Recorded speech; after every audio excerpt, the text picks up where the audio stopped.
Imagine you check into a hotel and the receptionist gives you a key card for the room 101. You go upstairs, but just out of curiosity, you try the room 501 and it opens. You try 502 and it opens too. This isn't a problem with your key, it's a valid key. The problem is that the lock didn't check if your key was allowed to open that specific door. In software, we call this broken access control, and it is consistently one of the most dangerous vulnerabilities on the web. Let's look at how this happens in a typical application. Normally, a user, let's call her Alice, logs in, and the application checks her credentials and confirms that she is indeed Alice and grants her access. This is authentication. When Alice wants to view her profile, her browser sends a request that includes her user ID, say the number 101, and the server receives this ID, queries the database for the record 101, and then sends the appropriate page back to Alice. It looks seamless. The system knows Alice is logged in, and so it trusts her request. But here's a hidden flaw.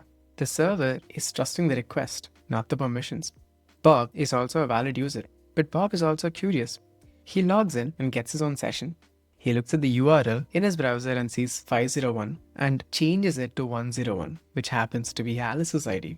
The server receives the request, it sees that Bob is logged in, and passes authentication. It then looks at the ID 101. The server obediently fetches the record 101 and sends it to Bob.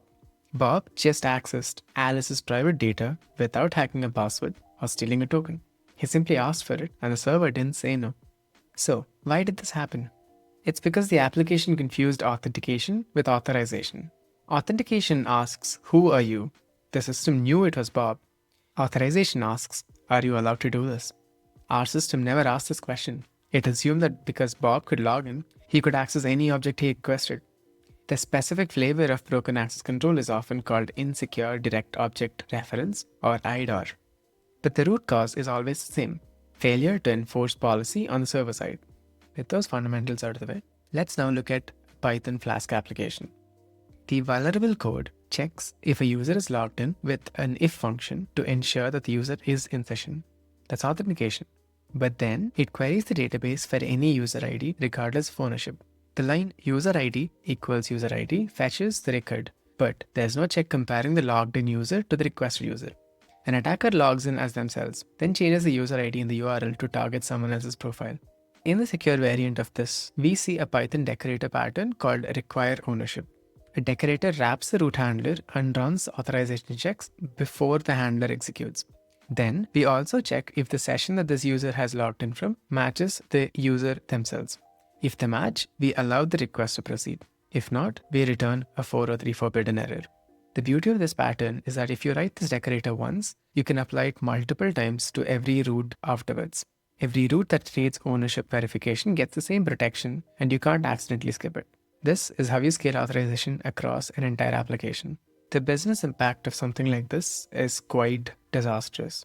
It can range from data theft, like we saw with Bob accessing Alice's data, reputational damage arising from a lack of specific controls and regulatory enforcement, privilege escalation risks allowing for unauthorized or low privileged users to gain admin access. So how do we fix this? To fix this, we must move from implicit trust to continuous verification. And to do so, we must never trust user inputs directly.